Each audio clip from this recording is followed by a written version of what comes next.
Hi friends, welcome to ఏఫ్హెచ్ kitchen. ఈరోజు మనం తయారు చేసుకోబోయే రెసిపీ టమోటా బజ్జీ అండి. దీనికి కావాల్సిన పదార్థాలు: వెల్లుల్లి రెబ్బుల్ని కచ్చాపచ్చగా దంచుకున్నానండి, కరివేపాకు, ఉల్లిపాయ ముక్కలు, టమోటాలు, కొత్తిమీర, కారం, పసుపు, పోపు దినుసులు, ఉప్పు అండి.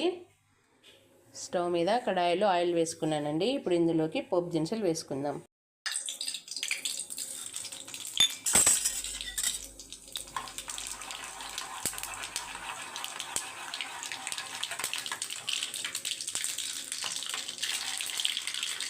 ఇందులోకి వెల్లుల్లి రెబ్బల్ని కూడా వేసుకుందామండి.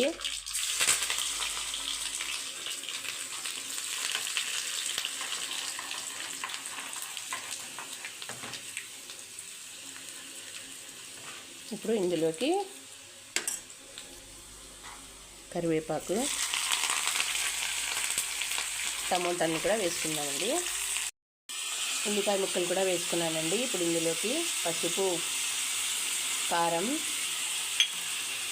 కొద్దిగా ఉప్పు అండి, రుచికి సరిపడా ఉప్పు వేసి బాగా మిక్స్ చేసుకుందామండి.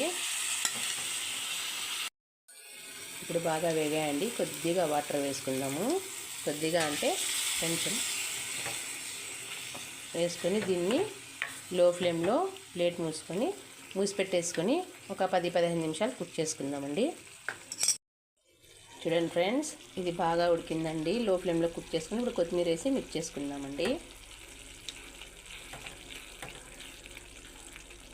చూడండి, ఎంతో టేస్టీ అండ్ హెల్తీ అయినటువంటి టమోటా బజ్జీ రెడీ అండి. తినండి, ఆరోగ్యంగా ఉండండి. నా ఛానల్ని లైక్ చేయండి, సబ్స్క్రైబ్ చేయండి, కుదిరితే కామెంట్ కూడా పెట్టండి.